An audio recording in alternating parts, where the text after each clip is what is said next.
So what's been going on, Ben? I've just been feeling terrible all day. I've been coughing and I feel itchy all over. Well, you do have a slight fever. You should lay down for a little bit. We have a situation.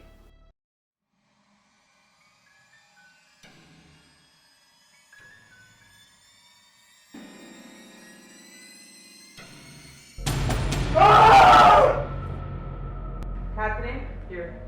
On day 1, there were 2 infected. Andy, here. The next day, there were 10. Ben, Now 30. The entire school is going to be infected if we don't do something now. where's Ben? What can we do? They need to be contained. I see. I'll make sure you have the provisions necessary to deal with this. All right, class, settle down. Obviously, we have a lot of students out today, but your lab is still due tomorrow.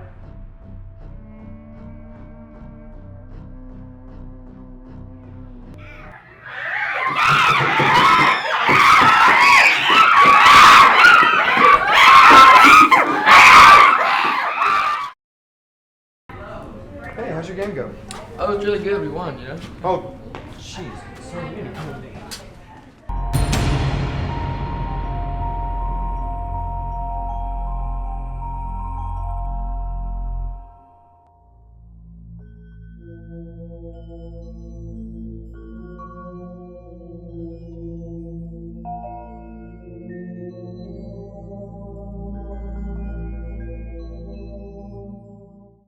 We've been chosen to take care of something big.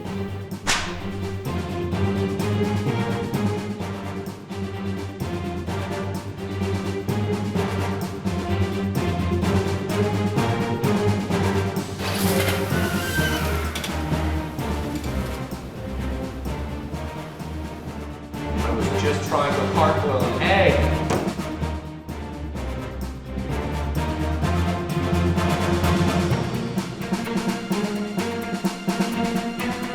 My fellow Americans, there's absolutely nothing to worry about.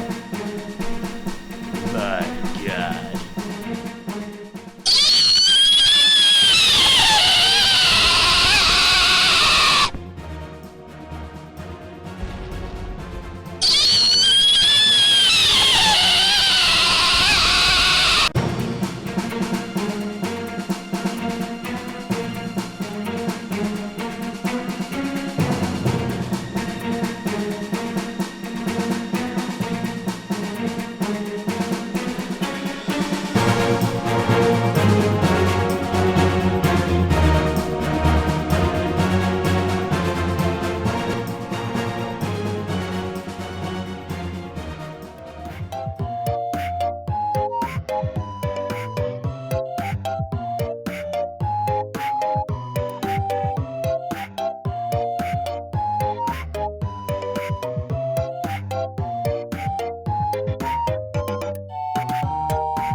going out under the lights on Friday night's the best feeling you could ever have.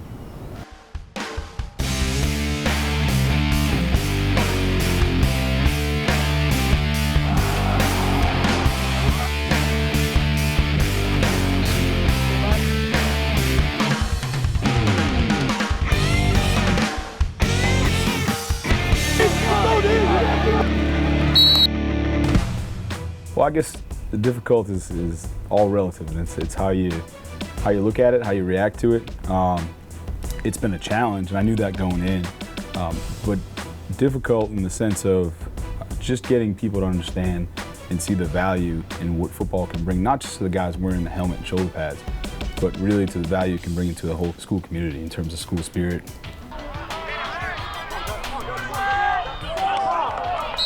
Friday night, the game's over.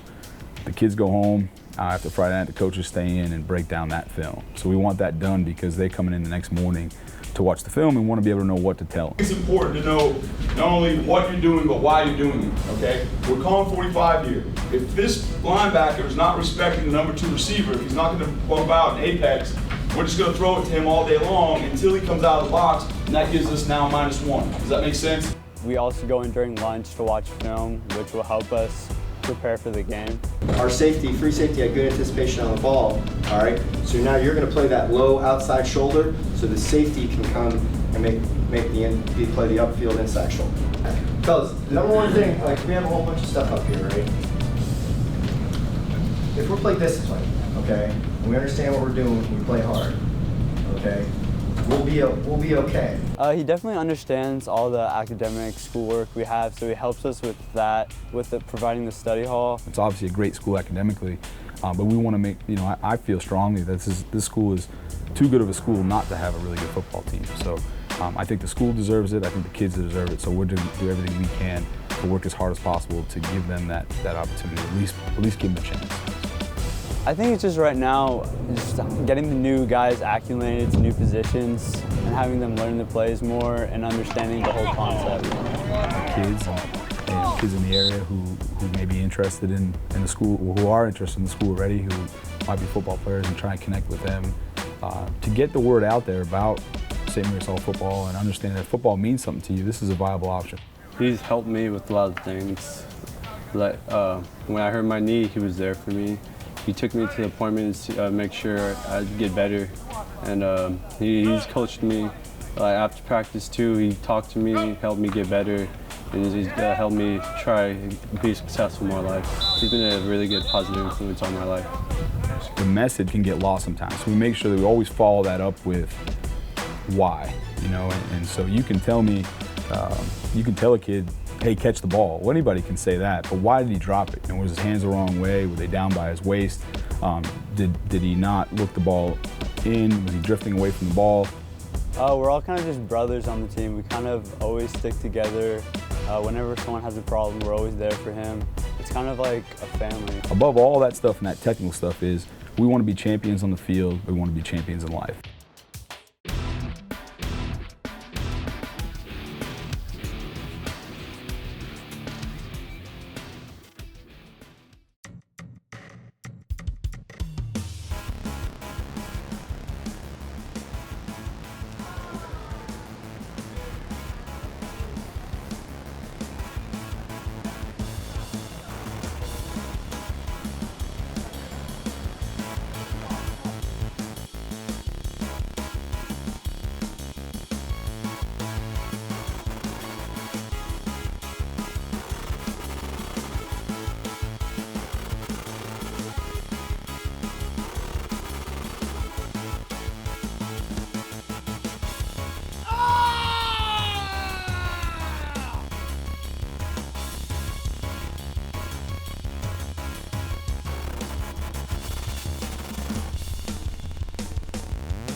We have more oil in this country right now than Saudi Arabia does. Most people, they don't understand all this because they don't care about it. All they care about is when they pull up at the gas pump at the gas station that they can get gasoline and they can buy it. That's all they care about. We didn't find it. The oil speculators found it. Oil speculation. Yeah, they came to us as far as wanting to do a contract to drill. It's not knowing, okay? Because the people that got the money didn't have anything. They were poor. They didn't know. They didn't know who to go talk to. They didn't know where to go to talk to people that could give them advice, and good advice. You know, it's overwhelming, you know, when you're just barely making ends meet, you know, and then all of a sudden you become a millionaire. You know what I mean? You are making millions and millions of dollars by basically doing not much, I would say, by basically owning a lot of resources that we have in South Texas. And obviously that's going to be a shock to a lot of local communities when you have the influx of money and people and everything. A lot of them couldn't even pay their electric bill when it was due, stuff like that. And then they got this money comes in, and they've never seen money like that before. So you look at the Eagle Ford. The Eagle Ford is you've got 14 counties south of San Antonio. You got that triangle of San Antonio, Laredo, and Corpus. And you got 14 counties where there's active drilling. Then you've got 6 counties that have the economic benefit, the jobs. Those are counties such as Nueces, Bexar, Webb, Victoria, Uvalde, San Patricio. Those counties don't have any drilling, but they're getting a lot of the jobs. So when you combine the 14 drilling counties with the 6 counties that are surrounding, you have 116,000 full-time jobs in 2012. Every recession was always preceded by an increase in oil prices. In 2008, we saw oil price jump to more than $4 nationwide, and that was the trigger for another recession. You can hear it coming through here. You can hear the sound coming through here. Okay? That's the flow. When this boom started, natural gas prices were high. You know, they were over $5. Natural gas prices right now are hovering around $3.50, $3.80. And so that part has slowed down a little bit for natural gas, but oil is high. So you're seeing a lot of drilling for oil right now. If natural gas prices, when they do go back up, you're going to see even more activity in the Eagle Ford. So assuming that the markets stay the way they are and we don't have any major catastrophes, whether natural disasters or what have you, you know, I have operators that have told me they have land leases for the next 15 to 20 years. Well, I can't give you an answer on how long I think it's going to last. I don't know. I don't have any idea. It could last 10 years, it could last 20 years, it could last another year. Nobody knows. But I hope, for our sake and for our children's sake and our grandchildren's sake, I hope it lasts for the next 50 years. I would say 10 years later, something is going to happen, okay? Because this is not going to last forever. What we're telling the communities in the Eagle Ford is to plan that eventually, yes, this will end. We don't know when, but eventually it will. And you've got to attract the jobs that are going to be sustainable. Yeah, and the front's even gone now. Yeah, that was the general store right there.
going to be a long process from here.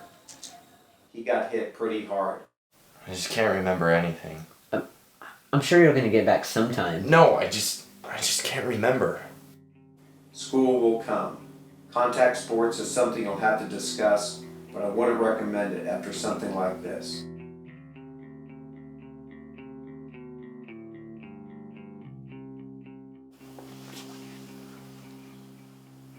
Hey, look, I know you probably don't remember me after your accident, but we kinda used to be best friends. Anyway, it's been really hard for me. It's been hard for your family, it's been hard for everyone. I'm sure it's been hard for you as well. All I just wanted to say is, I want you to remember, man, I miss you.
And then I said, that's not quantum physics, that's quantum mechanics.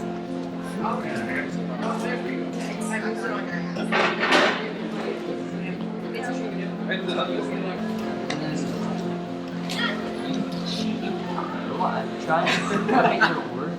See if I got this right.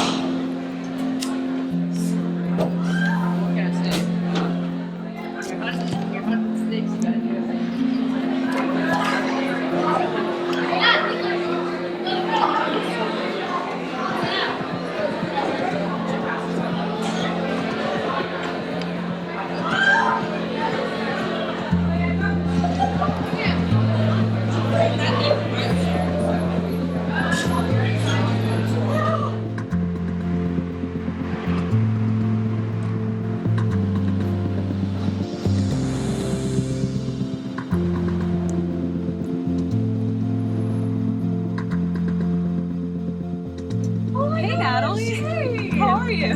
Great. What are you up to? Well, I'm actually just studying for that. Cool. That's always fun. What are you doing here? Sometimes I come here on the weekend. Very cool. Yeah, I did the best coffee here, so I come here all the time. How's school? You know, it's pretty, well, stressful. We're getting close to finals. I know. I don't even want to think about it. Yeah. So, any boys?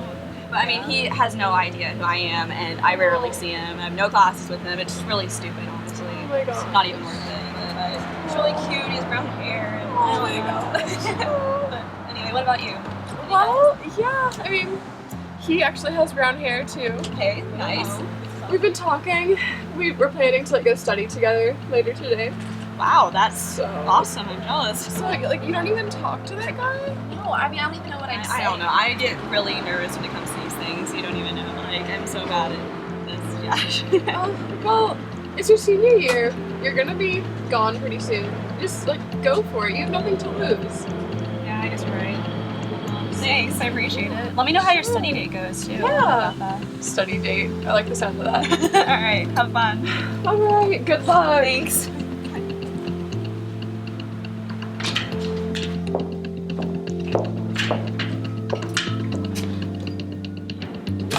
Hey, do you think you could help me with my homework? Sure, absolutely. Hey, thanks. Yeah, no problem. Do you like this? No, I know. Oh, hey. Hey. I don't know if you're busy Saturday night, but do you want to go see a movie or something?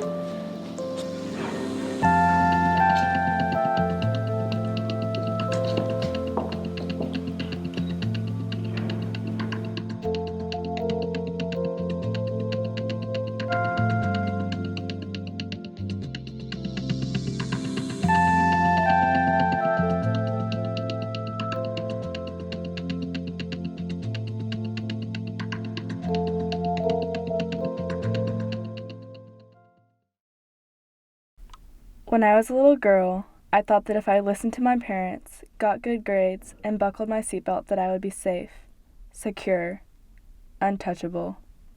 I was wrong.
Gentlemen, what inspired you to make this movie?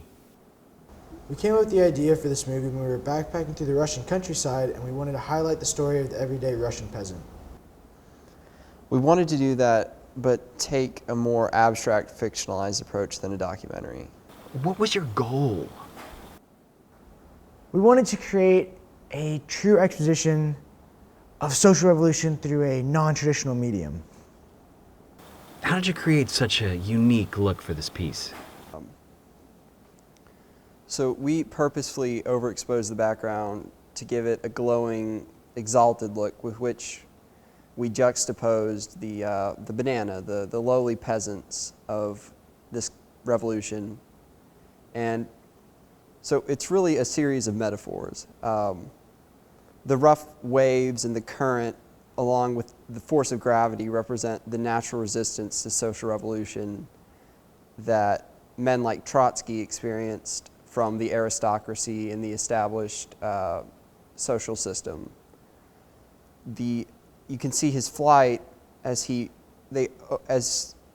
overcomes these barriers, and the revolution takes flight into its kind of glorious rise, its ascent to prominence for a very short period of time, and then its fall back to reality, the realities of injustice and unfairness, and back to the natural order of things.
Dad?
My name is Suzanne Jalnos, and I was born in 1927 in Rojko, Hungary, which was a small town of 5,000 people. Most of them were Germans. And we went, yesterday we were our friends, the next day they were my enemies already. I was not the enemies, they were my enemies. They spit on me and they said, "I'm Yiddish, you, the dirty Jew," and all that.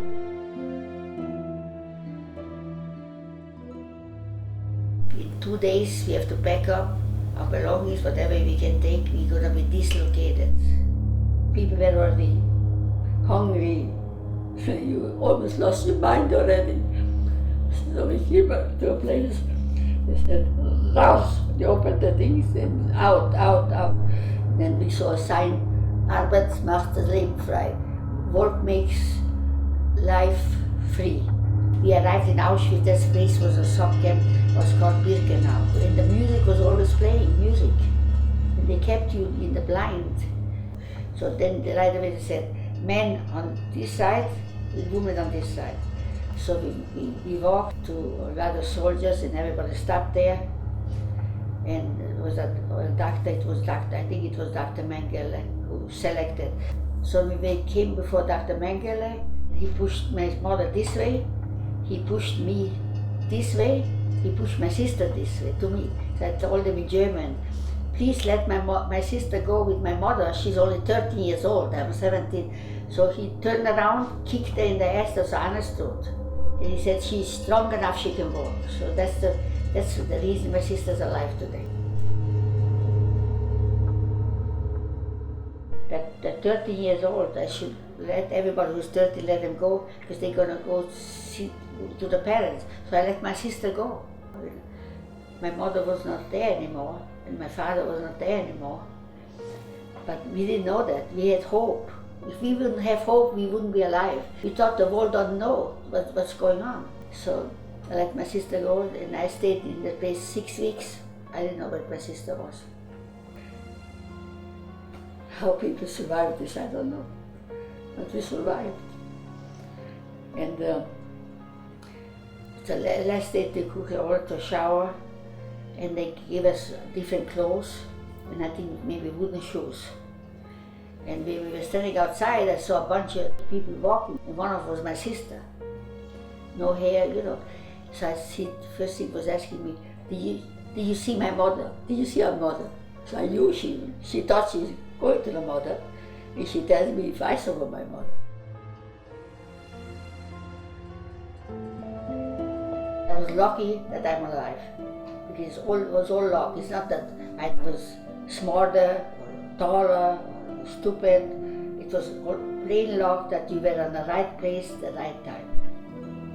You still hope that maybe my mother and father are gonna be, because till today people are still looking for people. So we thought maybe, but little by little we found out there's no hope anymore. And they don't all have to be Nazis. We give them a choice. They were willing. The ones who did it in a camp, and when they went home at night, on the weekend to their wives and children, they didn't tell them that they killed 10 Jews or took babies in the fire. They didn't tell it at home. The wives sometimes they didn't know. But all those people, I hate them all. And I will never, never forgive them. I still hate them. I cry day and night. I'm still, no. I'm still a passion. I still feel sorry for the other person, even what happened to me.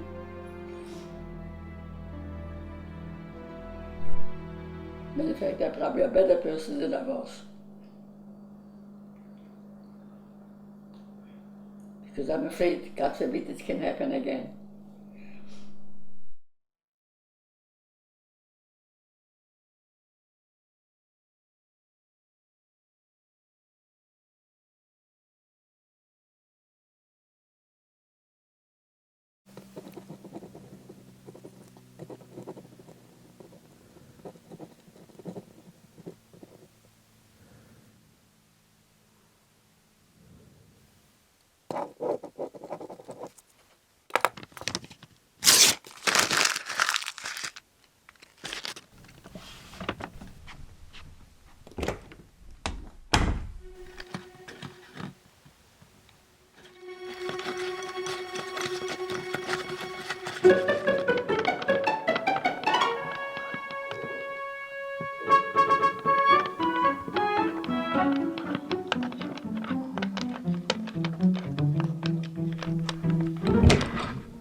Why don't you look at me? How many fingers? Get out of here, freak. Why are you all alone? Freak. What a loser. Where are your friends? You have no one. Get away from me. Let's get out of here. Yeah, let's go. Bye.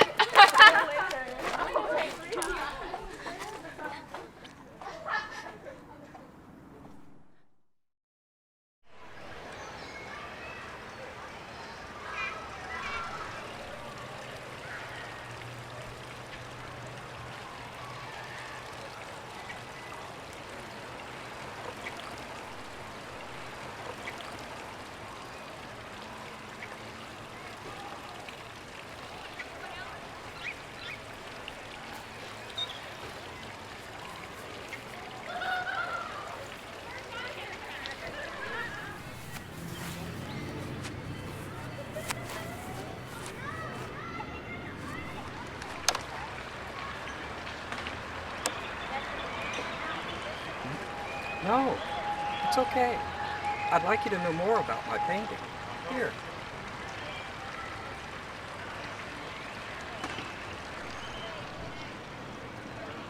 When you have this spark of inspiration, it's all about expressing yourself in a way that others can feel it too.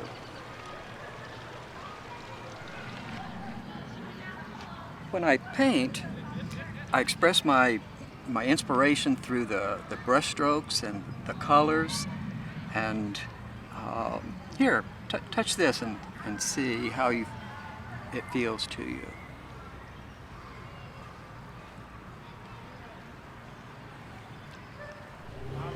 Let's try this. Here, breathe in. What do you smell? Sweet, but strong. The flower is a beautiful egg yellow, the petals are of the softest silk, and the stem is a beautiful pine green. And when it moves, it flies like the wind.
am I doing here?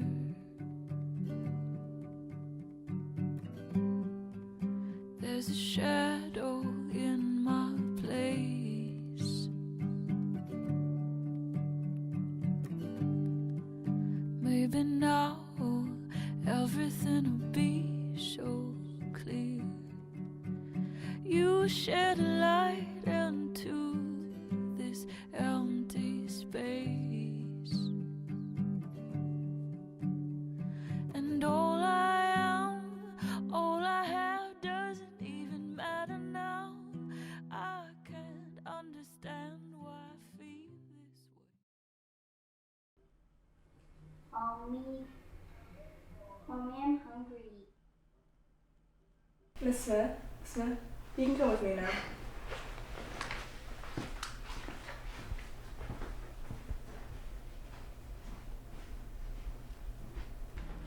You can have a seat right here. She'll be out in a moment. Thank you.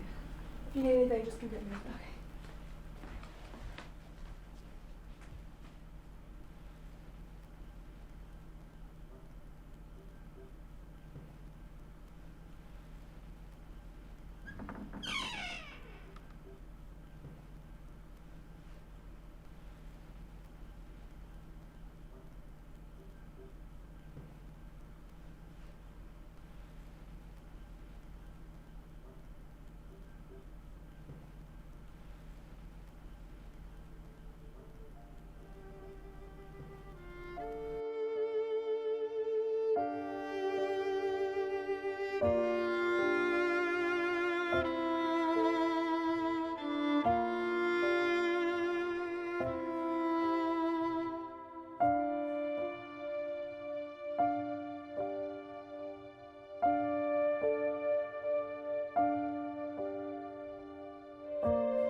I think I first got into spray painting when I saw some in a drainage area that I was painting over for a graffiti wipeout in 3rd grade, actually. And I kind of wondered why I was painting over all of it, because I thought it was art, and everyone else sort of thought I was weird. But I didn't really start until a few years later, because I have a friend that does it too. It just always interested me. My favorite part about spray painting is that usually it's words. I guess it's simple, and I like that. And it interacts with the environment more than other forms of art. Gives it a unique quality. Well, I don't usually tell people about this because usually they don't know how to react to it, which is fine, and I don't really want to put them in a position where they feel like they have to give their opinion on it. Plus, most don't really believe that I do, so there's that. Well, one of the first things that people ask me when they find out that I do graffiti is, oh, do you go paint illegally at night or something like that? And usually I don't even want to answer that question, not because it's like a yes or no thing, just because that's not all that this is. So kind of hoping that people can get away from thinking just about that and maybe considering, I guess, the prettier parts of it. I don't know if it makes the world a better place, but it's something that obviously people need to do, considering we've been doing it for thousands of years and it hasn't stopped. There are still some people that have a compulsion to write on things. I mean, I feel like most people as a kid had that, and maybe they lose it as they get older, but the need is there.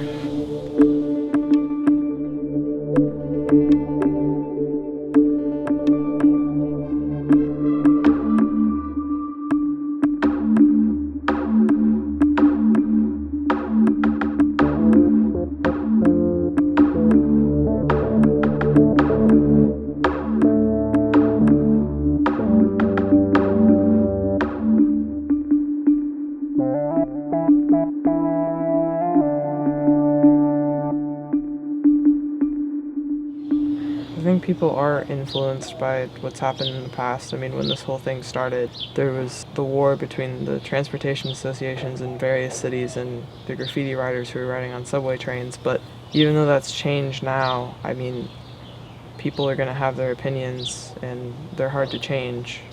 I'd say that especially being female is a bit of a curse. I mean, yes, it's helpful because it gets you more attention with your art, but also it could be, oh, she's really good for a girl, or, you know, as a female, she's alright. It just kind of gets you those looks where, is she really painting? Really? I'm sure that some people feel like I don't really understand graffiti. I'm not saying that I do, but I'm sure that there's some issue with that. Obviously, it's still a learning process. I guess despite all of the issues within graffiti, I think it's becoming stronger. There are more female writers that are painting, and they're all really good. And, you know, even if just becoming the best technically isn't their goal, they're still sort of spreading what they do around and showing people that there are women who paint.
supposed to be driving. Remember?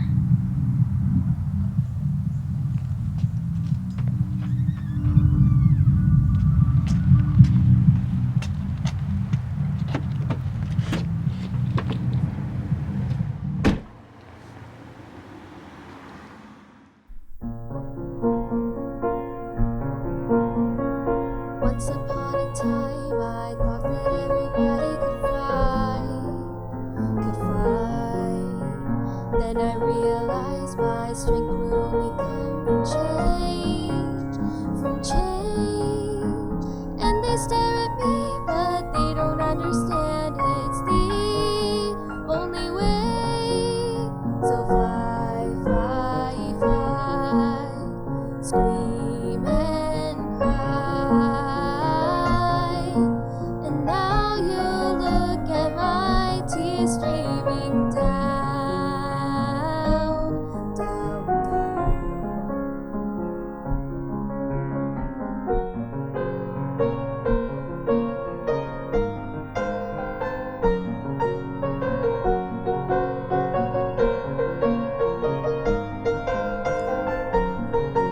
So fly, fly, fly, scream and cry. Sometimes I feel like I can't even try to fight this war inside my head.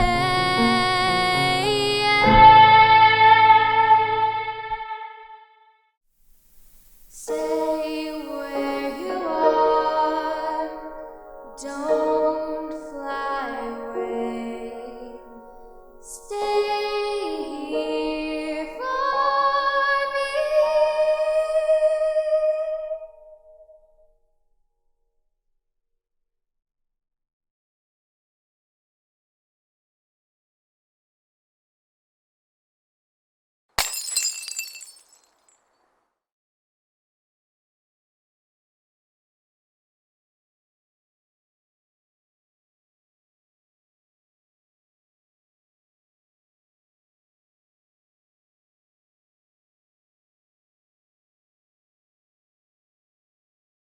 You can't get out of that the beautiful, the useful, and so forth.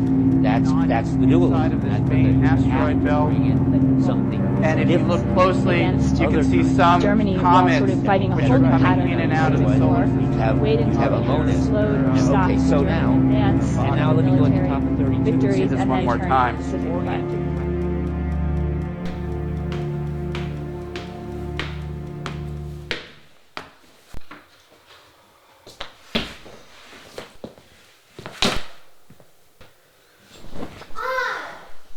Todd, wake up!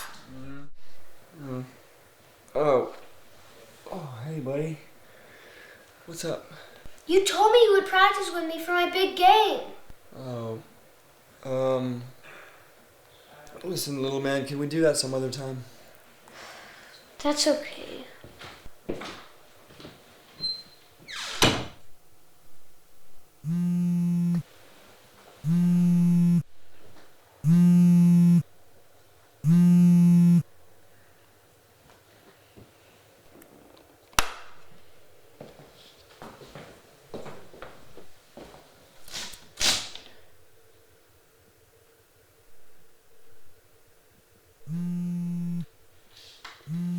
Hey, Patrick. Where are you, man? The party's on. Really? Alright, I'll try and swing by for a few drinks, but really, dude, I'm pretty tired. Come on, Todd. It's a Friday. Is Claire there? She's been asking about you all night. Okay, let me ask my parents. Dude, your parents are already knocked out. You know it. We're gonna be fine. Come on. Okay, I'll be there in 10 minutes.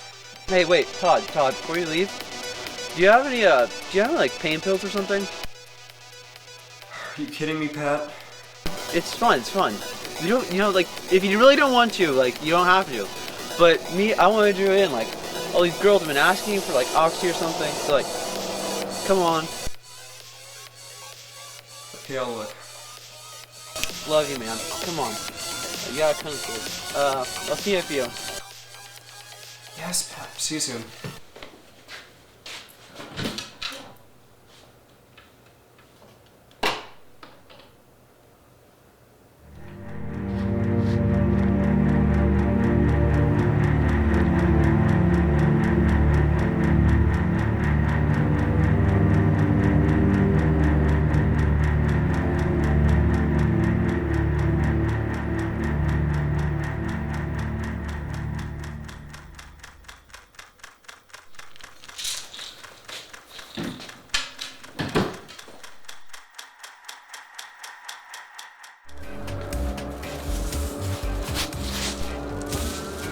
You're here! Oh, hey, yeah. Finally! I heard you were here. Yeah, I heard you would be here too, so I decided to show up. I'm so glad you did. Oh, hey, hey. The party's here! Calm down. Come on, hey! Yeah, you good?